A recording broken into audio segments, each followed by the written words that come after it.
Je vous retrouve aujourd'hui après quelques semaines d'interruption de vidéo pour cause de sécheresse et de chaleur impossible dans cet atelier. Il faisait rapidement autour de 10h30, 11h à 40 degrés. C'était beaucoup trop chaud pour moi et donc j'ai mis à profit ces mois de juillet et puis d'août pour un petit peu méditer sur ce que j'allais faire depuis cette rentrée, on va appeler ça une rentrée, en matériel à construire et à faire, à bâtir, à usiner. Voilà, donc c'est avec plaisir que je reprends maintenant l'usinage et les vidéos. Aujourd'hui, le projet que je vous propose, c'est la fabrication d'une butée réglable qui sera posée, donc fixée sur la table de fraisage pour pouvoir usiner des pièces en petite série. Il arrive quelquefois qu'on a besoin de faire 7 ou 8 pièces, et pour éviter d'avoir à chaque fois à régler dans l'étau les pièces à usiner à une cote précise, on peut utiliser une butée. Vous allez comprendre de suite de quoi il s'agit sur le plan. Je vais vous l'expliquer maintenant. Voilà, imaginons que j'ai 4 ou 5 pièces à usiner, identiques à l'identique, et j'ai un perçage à faire ici d'une cote précise. Et j'ai sur ces 4 pièces donc le même perçage à faire. Plutôt que d'avoir à mesurer à chaque fois la position où je vais faire mon perçage, etc. Si un perçage où je dois faire une rainure, peu importe comment c'est une rainure, enfin un usinage donc sur une pièce précise, multiplié par 3, par 4. Le but de cette butée, c'est tout simplement de retrouver la même position sur mon étau, et donc par rapport à la broche, et ainsi j'ai pas besoin de mesurer. Donc je vais vous montrer sur le plan comment je compte la faire. Je vais utiliser, pour fixer la butée sur la table, plutôt que d'utiliser un support magnétique qui est commode certes, mais qui va être un peu haut, parce que j'ai également cet étau là, mais j'ai aussi un autre étau qui est beaucoup plus bas, et je veux pouvoir également facilement régler et précisément une butée pour à la hauteur de cet étau, et rien que le socle magnétique serait beaucoup trop haut, et donc le projet que j'ai va être assez précis et très commode, et s'adaptera à toutes les hauteurs que j'aurai ici sur ma table. Voilà, je vous invite à regarder au bureau. On va regarder le plan que j'ai prévu, que j'ai conçu pour cette butée. Alors le système, ma foi, il est simple, c'est une tige qui va être fixée donc dans les rainures de la table au moyen de 2 écrous, un serrage avec 2 écrous. Un qui sera emboîté dans la rainure et l'autre viendra bloquer par-dessus. Le long de cette tige va coulisser une potence, et sur cette potence ici coulissera également le support de la butée elle-même, cette butée qui sera une tige ronde de 8 mm et qui pourra donc coulisser. De cette façon-là, quelle que soit la position, quelle que soit la hauteur de l'étau que j'aurai sur ma table de fraisage, et quel que soit l'endroit où se trouvera la pièce sur cette table de fraisage, la pièce à usiner, ma butée pourra être efficace et servir sans problème. Toutes les pièces coulissantes seront bloquées par des vis à tête hexagonale. Côté matériaux, je vais utiliser donc une vis comme celle-là que je vais réduire au diamètre, je vais la mettre à 13 mm. Je vais, puisque c'est fileté, je vais utiliser ce filetage. Ce sera ici, cette partie-là. Donc je vais utiliser ce filetage. Je pourrais très bien, ça serait peut-être mieux, plus approprié, puisqu'ici c'est plus large, il y a plus de matière. Sauf que dans ce cas, ça m'imposerait de faire un filetage, et j'ai pas envie de m'aventurer à faire un filetage, je ne vais pas me compliquer l'existence.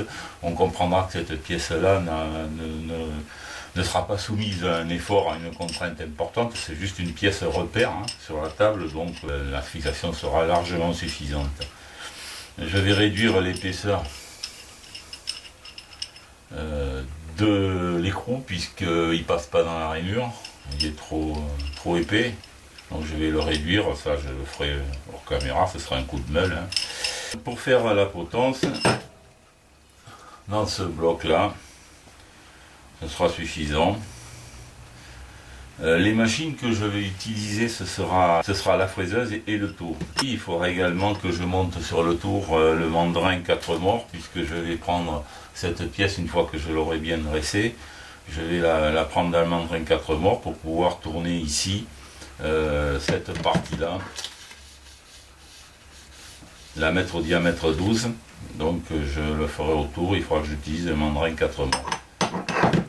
Je ne pense pas que cet usinage présente de grosses difficultés, ça devrait se passer correctement et je pense que ma butée, on va le voir, on le verra, sera efficace pour ce que je vais lui demander.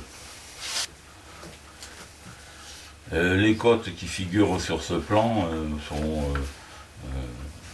couvertes avec une très grosse tolérance. Il serait souhaitable que toutes les pièces qui coulissent avec le moins de jeu possible. Donc il va falloir quand même usiner assez serré pour que ça coulisse dans le sens ici vertical et dans le sens horizontal. Voilà, donc je vais m'attacher à ça. Après, que ce soit 12 à un dixième près, c'est pas un problème ça. L'important c'est que ici je respecte qu'il y ait le moins de jeu possible. Voilà, je vous propose de passer aux machines. Je vais commencer par la fraiseuse. Voilà, j'ai installé sur la fraiseuse un tourteau. Je vais dégrossir le bloc d'acier dans lequel je vais faire la partie ici, donc la partie horizontale de la potence.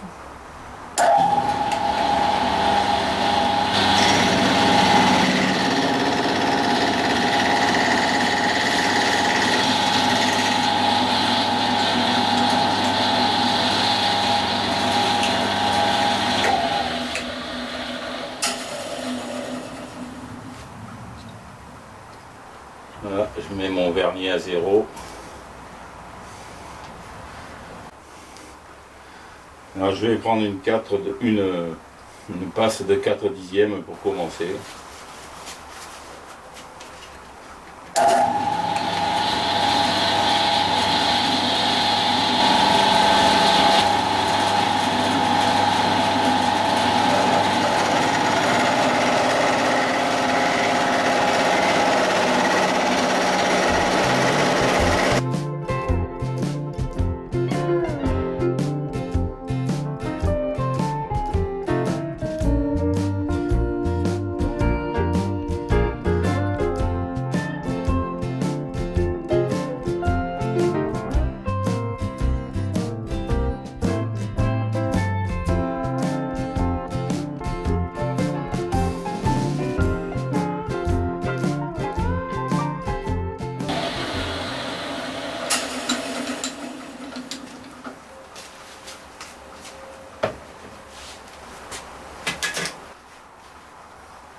Bon, c'est pas trop mal. Voilà ce que j'ai utilisé, donc c'est un tourteau tout neuf, c'est la première fois qu'il servait, avec des pastilles au carbure. J'en parlerai dans une prochaine vidéo sur les acquisitions pour l'atelier. Bon, je vois déjà que le travail n'est pas mauvais.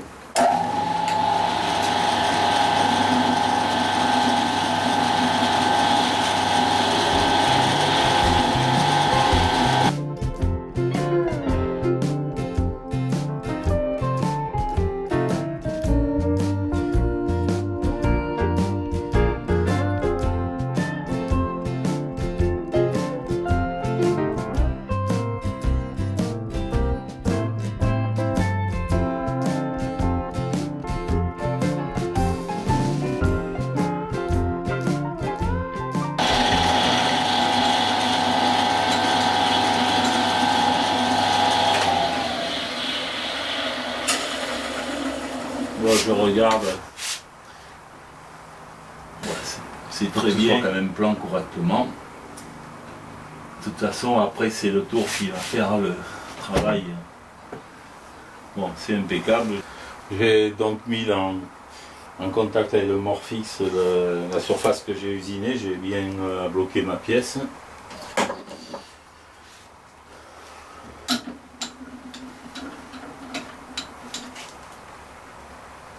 Je vais remonter.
Voilà mes deux surfaces de référence. Bon, je les ai contrôlées sur le marbre même. Et puis à l'équerre. Bon, c'est bon, hein, y a pas, c'est bien l'équerre. Donc j'ai deux bonnes surfaces de référence pour pouvoir usiner les deux autres faces et obtenir un parallélépipède correct pour le travail que j'ai à faire.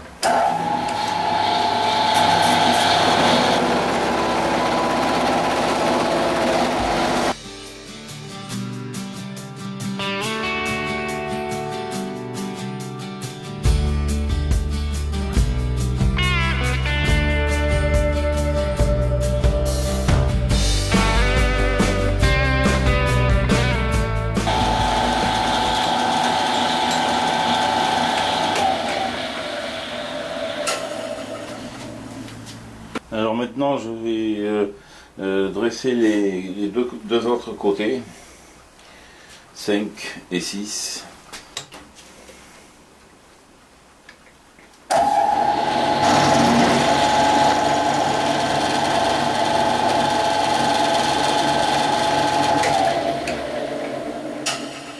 Donc, je vais procéder par des passes de 1 mm.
Voilà, il est terminé. Enfin, j'ai terminé de dresser donc mon carré. Enfin, et maintenant, je vais procéder au perçage.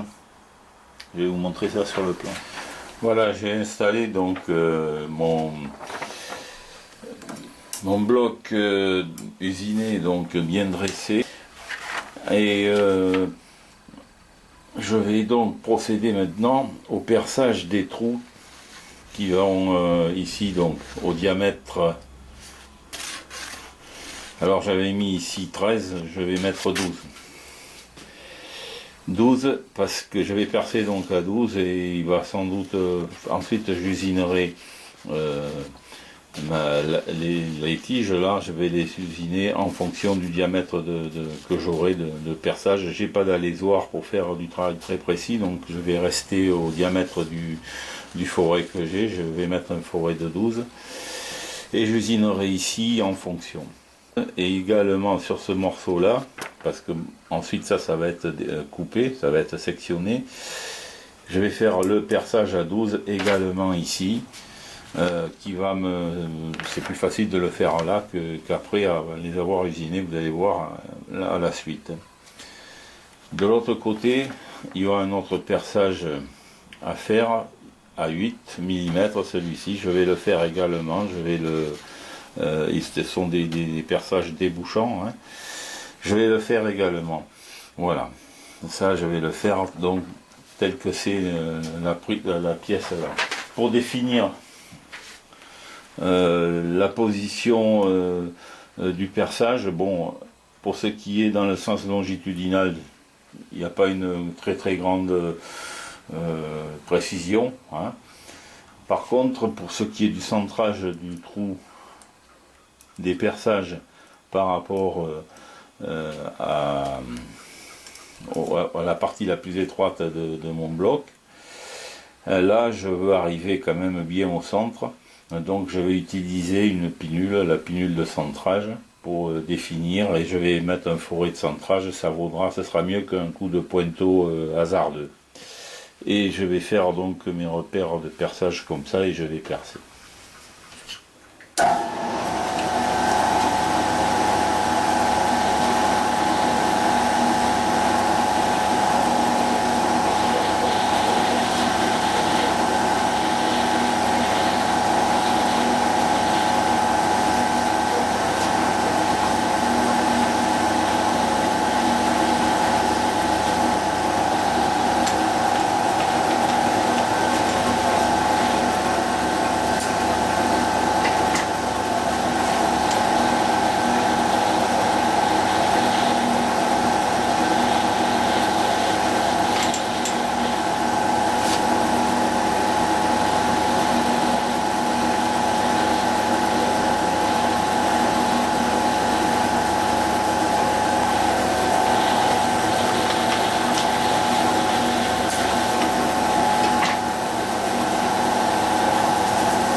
Donc là, tel que j'ai ma pinule, je suis donc à 2 mm du bord. Le diamètre le centre de ma colonne de fraisage se trouve à 2 mm du bord. Et là, je vais faire mes pointages. Pour ce qui est du sens longitudinal des pointages, il n'y a vraiment pas de précision au dixième, c'est pas la peine. Voilà, j'ai fait des repères au crayon et ça me suffit amplement.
mes deux premiers repères, mes deux premiers pointages.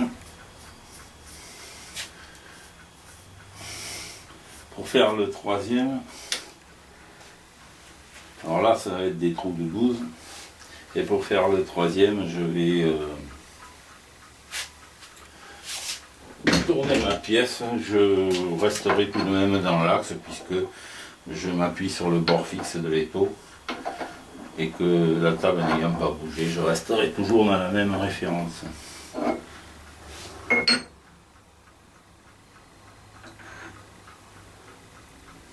Voilà, les deux perçages donc, que je vais faire à 12.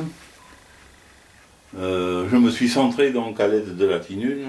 Hors caméra, j'ai refait ces centrages parce que les premiers perçages que j'avais faits, on peut voir qu'ils sont totalement excentrés, pour la bonne raison que j'ai fait une erreur de lecture sur mon vernier, le vernier de la table dans l'axe Y. Donc il a fallu que je m'en suis vite aperçu, heureusement. Hein.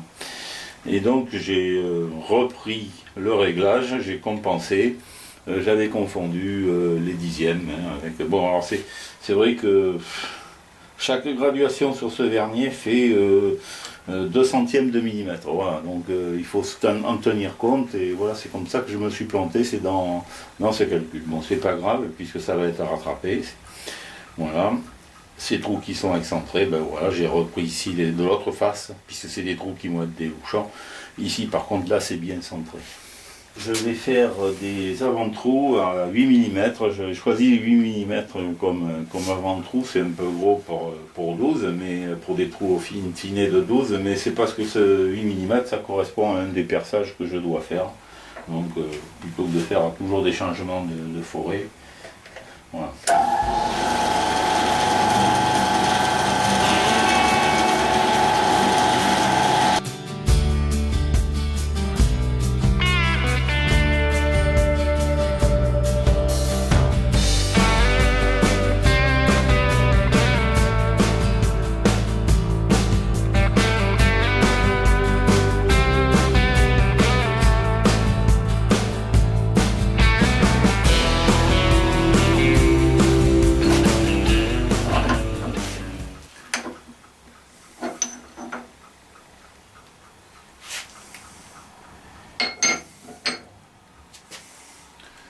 Voilà mes deux perçages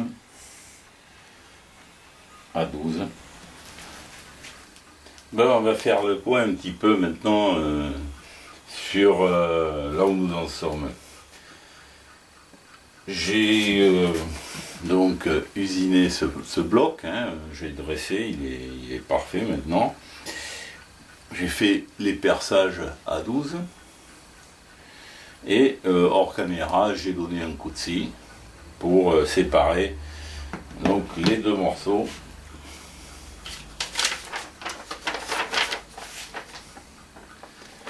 Alors ici la potence, c'est la voici, hein. Elle va coulisser comme ça, bon elle n'est pas encore terminée évidemment. Et là le support de la butée que l'on a ici avec le passage de l'orifice de passage de la butée, ce trou là coulissera sur la potence. Pour l'instant je vais laisser de côté donc ces deux pièces là et je vais constituer ce qui va servir, donc ce que j'appelle moi le support en fait, hein, qui sera mis dans la rainure.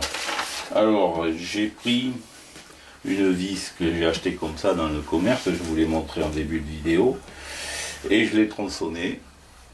J'ai enlevé cette partie là. Certains préféreront peut-être utiliser ça pour le mettre dans la rainure, la mettre à la dimension. C'est une bonne chose aussi, c'est du travail en plus, parce qu'à ce moment-là, il va falloir ici refaire un filetage. Du fait qu'ici, moi j'ai déjà le filetage, je l'utilise. Et je prends un écrou. L'écrou qui est vendu avec la vis d'ailleurs. Je l'ai désépaissi parce qu'il était trop épais pour passer dans la rainure. À présent il passe. Alors j'ai fait ça à la lime, hein, tout simplement. Et un autre écrou évidemment qui va venir se visser là pour être pris dans la rainure, et une grosse rondelle qui va assurer vraiment une bonne stabilité sur la